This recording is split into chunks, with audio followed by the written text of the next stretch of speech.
बुजुर्ग लोगों का अनुभव हमें बड़ी बड़ी परेशानियों से बचा सकता है। इसीलिए समय समय पर घर के बड़ों की सलाह लेते रहना चाहिए। घर के बड़े बुजुर्गों की सलाह हमें कई परेशानियों से बाहर निकाल सकती है। समय समय पर हमें अनुभवी लोगों से सलाह लेते रहना चाहिए। बुजुर्गों के संबंध में एक लोक कथा प्रचलित है। कथा एक युवा राजकुमार की है। राजकुमार के माता पिता नहीं थे, वह राजा बन गया। वह बूढ़े लोगों को पसंद नहीं करता था। एक दिन नए राजा ने अपने मंत्री को आदेश दिया कि राज्य के बूढ़े लोग बीमार रहते हैं, काम नहीं करते, इनकी वजह से हमारा धन बर्बाद हो रहा है, इसीलिए हमें इन्हें मृत्यु दंड देना चाहिए या राज्य से निकाल देना चाहिए। मंत्री ने राज्य में घोषणा करवा दी कि सभी बूढ़े लोग राज्य छोड़ दे, जो जहां नहीं जाएगा उन्हें मृत्यु दंड दिया जाएगा। यह घोषणा सुनते ही सभी बूढ़े लोग राज्य छोड़कर जाने लगे। राज्य का एक बड़ा लड़का बहुत गरीब था। उसके पिता बहुत वृद्ध हो गए थे। उसके पास दूसरे राज्य जाकर रहने के लिए धन नहीं था। अपने पिता को घर में छिपा लिया।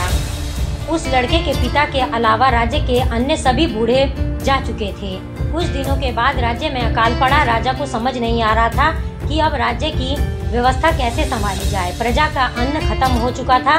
उन दिनों भीषण गर्मी भी पड़ रही थी। गरीब लड़के ने अपने बूढ़े पिता से अकाल से निपटने का उपाय पूछा। उसके पिता ने कहा कि राज्य से कुछ ही दूर ही हिमालय स्थित है।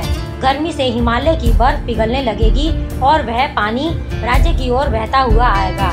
पानी यहाँ आए इससे पहले तुम एक काम करो, राज्य के मार्ग पर दोनों तरफ हल चला दो। उस लड़के ने अपने साथियों को ये उपाय बताया, लेकिन किसी ने उसकी बात नहीं मानी। लड़के ने अकेले ही रास्ते पर दोनों तरफ हल चला दिया। कुछ दिनों बाद हिमालय की बर्फ पिघली और पानी राज्य के रास्ते पर आ गया।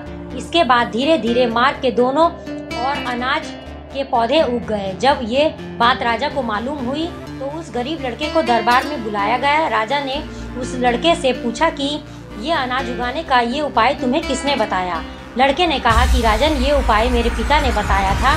आपने जब बूढ़ों को मारने का आदेश दिया था तो मैंने उन्हें अपने घर में ही छिपा लिया था। यह सुनकर राजा ने उस बूढ़े व्यक्ति को भी दरबार में बुलाया। बूढ़े व्यक्ति ने राजा से कहा कि महाराज, तुम्हारे राज्य से लोग अपने खेतों से अनाज अपने घर ले जाते थे और कुछ लोग दूसरे राज्य अनाज बेचने जाते थे, तो अनाज के कुछ दाने रास्ते के दोनों ओर गिर जाते थे। जब मेरे बेटे ने रास्ते के दोनों तरफ हल चलाया और हिमालय का पानी वहां पहुंचा तो वो दाने अंकुरित हो गए और वहां अनाज उग गया। ये बात सुनते ही युवा राजा को अपनी गलती का एहसास हुआ। उसे समझ आ गया कि वृद्ध लोगों का अनुभव हमें कई समस्याओं से बचा सकता है। इसीलिए राजा ने राज्य के सभी वृद्ध लोगों को वापस अपने राज्य में बुला लिया।